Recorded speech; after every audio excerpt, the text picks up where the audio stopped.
Dia 29 de julho com ela.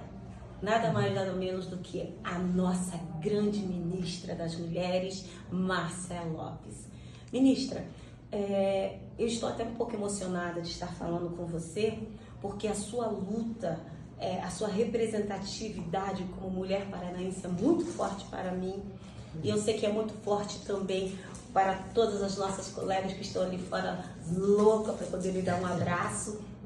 E a pergunta que eu faço não é apenas para a Rádio Paraná Oficial, é a pergunta de todas nós.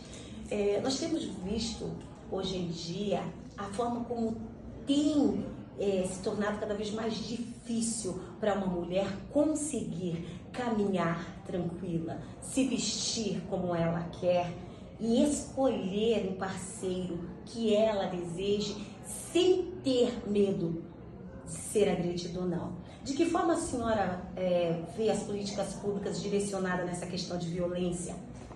Nisso tudo, nós não podemos esquecer da saúde da mulher. Nós sabemos que a mulher ela pode ter o trabalho que ela quer, ela pode ter uma renda maravilhosa, mas se ela não tiver saúde, dificilmente ela consegue avançar. E também, quais são as políticas públicas criadas para nossas empreendedoras, trabalhadoras, que saem pela manhã, colocam os seus filhos na creche e voltam para casa à noite. O que está sendo criado pelo governo, pelo Ministério, para facilitar a nossa vida e mostrar que a luta continua e que nós não estamos sozinhos?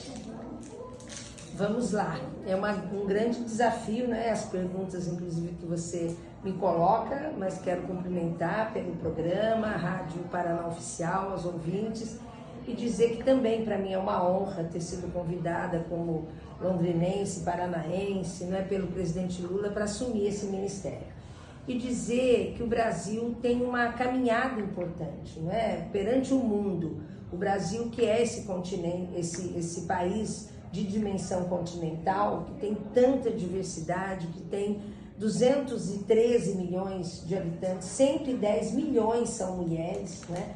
E o que a gente tem encontrado nos municípios é isso, sempre mais da metade são mulheres, né? 52% são mulheres. Aqui no Paraná, são em quase 12 milhões de habitantes, são mais de 6 milhões são mulheres. E a pergunta que eu sempre faço é essa, né?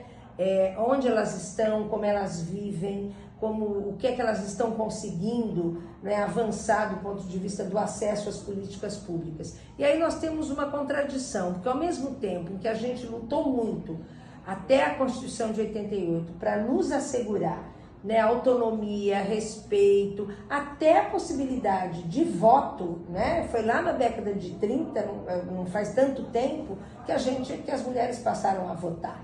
Então, e elas foram avançando, foram conquistando os espaços.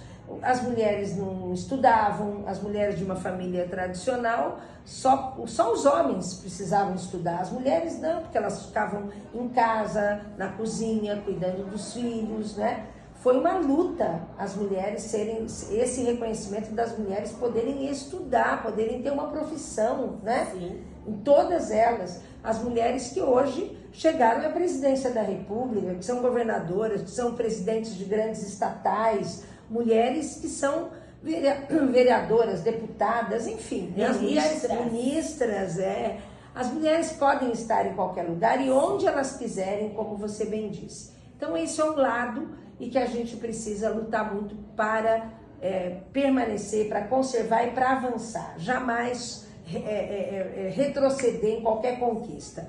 E o outro grande dilema é a violência ainda, porque os homens, o machismo, o autoritarismo, esse princípio quase, vamos dizer assim, né, do próprio capitalismo, que é o consumismo, também, né, se um dia inventaram que os homens poderiam ter poder sobre o corpo das mulheres, a ponto de matar as mulheres por serem mulheres. Isso é muito pesado, isso é muito forte, isso hoje é inadmissível.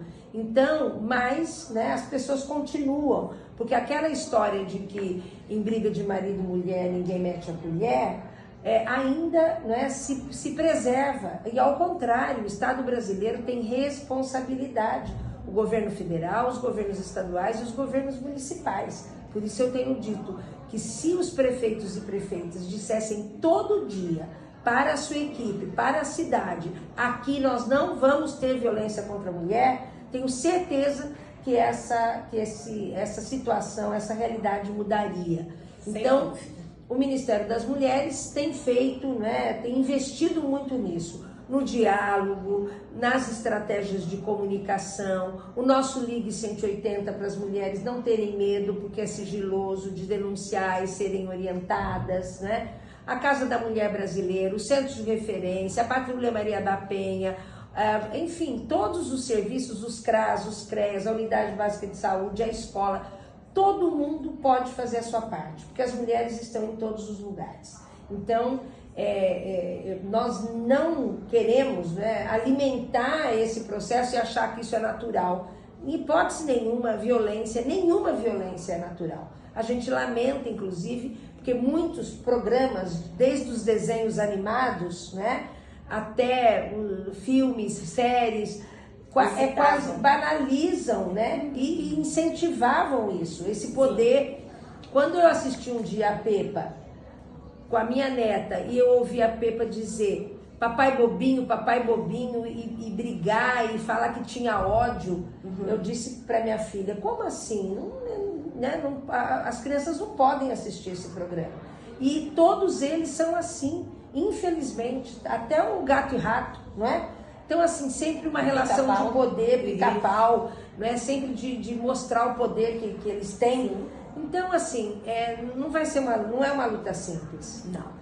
E a gente precisa também perguntar para os homens, por que tanta violência? Olha na Câmara Federal, a ministra Marina, em pouco tempo, sofreu, né, 2 ameaças, duas posturas, assim, 2 vezes, né, a postura de deputados, de uma liderança do Brasil. Então, se imagina que se um deputado se acha, né, no direito de ofender, né, de agredir, imagina o conjunto da população.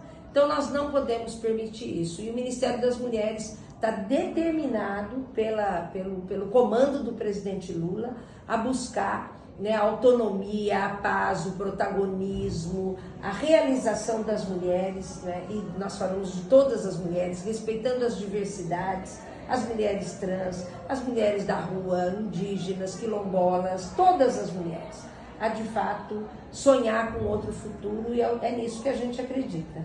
Muito bem, ministra. Eu vou encerrar perguntando qual é a frase que a senhora usaria para convidar as nossas mulheres a ocupar um espaço que é destinado a nós, que são os espaços de poderes, os espaços de autoridades, assim como a sua. Porque hoje nós vemos assim que muitos municípios do Paraná não houve nenhuma vereadora eleita. E nós precisamos mudar isso. Nós somos mulheres que não disputam, mas que se apoiam, né? Eu diria que as mulheres, a mesma garra e coragem que as mulheres têm para cuidar dos seus filhos, da sua família, da sua vizinhança, do seu território, do meio ambiente, elas têm que ter em relação à participação política. É fundamental que as mulheres tenham a coragem de se colocar na luta nos espaços de decisão. É isso que vai mudar a realidade. E as mulheres, né, têm que ousar enfrentar, inclusive, o machismo, se ancorar em outras. Então, a organização e a mobilização das mulheres é decisivo para a gente ter um outro resultado nessa composição da própria política, em termos não só quantitativos, mas também qualitativos. Eu tenho certeza que elas são capazes disso. Ministra, eu agradeço a sua disposição em nos dar essa entrevista e deixo aqui o nosso abraço a todas as representantes do Conselho Municipal do Direito da Mulher da cidade da Araucária, do programa Quero Mais Saúde, da Rádio Paraná Oficial. Força Sindical, estamos juntos.